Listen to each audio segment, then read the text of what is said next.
de la résilience d'une organisation, parce que c'est ça qui m'intéresse peut-être plus aujourd'hui, c'est la capacité d'une entreprise à absorber un changement perturbant, donc un changement important, on s'entend, là, et à se réorganiser en intégrant ce changement-là. Donc, la résilience, ce n'est pas la résistance, ce n'est pas la capacité de recevoir un choc puis de ne pas bouger, mais c'est la capacité de recevoir un choc ou 2 chocs ou 10 chocs ou 15 chocs et d'absorber ces chocs-là et de se réorganiser par rapport à la nouvelle réalité. Donc, c'est l'aspect qui m'intéresse le plus. C'est certain que quand on parle de la résilience d'une organisation, bien, on fait référence à la résilience des gens. C'est une organisation, c'est un véhicule, c'est une coquille, ça n'a pas de résilience comme telle. Donc, au premier abord, on va parler de la résilience du chef d'entreprise, c'est certain, mais aussi de la résilience de son équipe. C'est facile d'être résilient quand tout va bien puis tu as un petit choc, puis c'est quand même assez facile d'être résilient quand tout va bien puis tu as un gros choc. Là où ça devient plus difficile, peut-être, c'est dans moi ce que j'appelle le phénomène d'usure.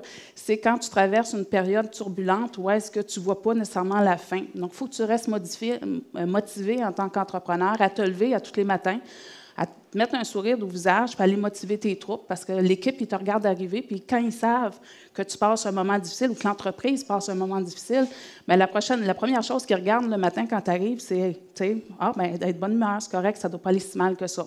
Donc, c'est important dans ces circonstances-là de rester motivé. En 82 arrive la récession, la grosse récession, où est-ce que les taux d'intérêt montent à 25 %. Puis je parlais à ma mère hier soir quand je préparais la présentation, je l'ai appelée, j'ai dit, peux-tu me dire le moment le plus dur que tu as eu à traverser dans les années que toi, tu as dirigé l'entreprise? Puis elle a dit, ça a vraiment été ça a été 82. Ça a été les taux d'intérêt, on avait investi beaucoup dans les dernières années. J'étais là dans marge de crédit, les commandes baissaient, ils ne montaient pas, ils baissaient. Puis elle dit, elle dit les taux d'intérêt à 25 %. Elle dit, pendant un mois, je me suis dit, je ne m'en sortirai pas. T'sais, elle avait beau chercher, elle disait, on ne s'en sortira pas. Puis finalement, c'est par un programme, elle a trouvé, en lisant la tribune, elle a vu un petit entrefilet qui disait qu'il y avait un programme fédéral qui prenait fin le 31 décembre, on est à peu près le 15 décembre, pour un prêt à un taux avantageux pour les entrepreneurs qui avaient investi dans les dernières années, et c'était son cas.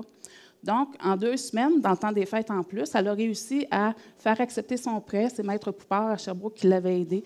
Donc, elle a réussi à faire accepter son prêt et c'est ça qui a fait qu'ils ont passé à travers en 82. Donc, c'est vraiment un concours de circonstances, ce qui fait qu'il ne faut jamais abandonner. À un moment donné, il faut toujours chercher pareil parce qu'on ne sait jamais où est-ce que la lumière peut venir.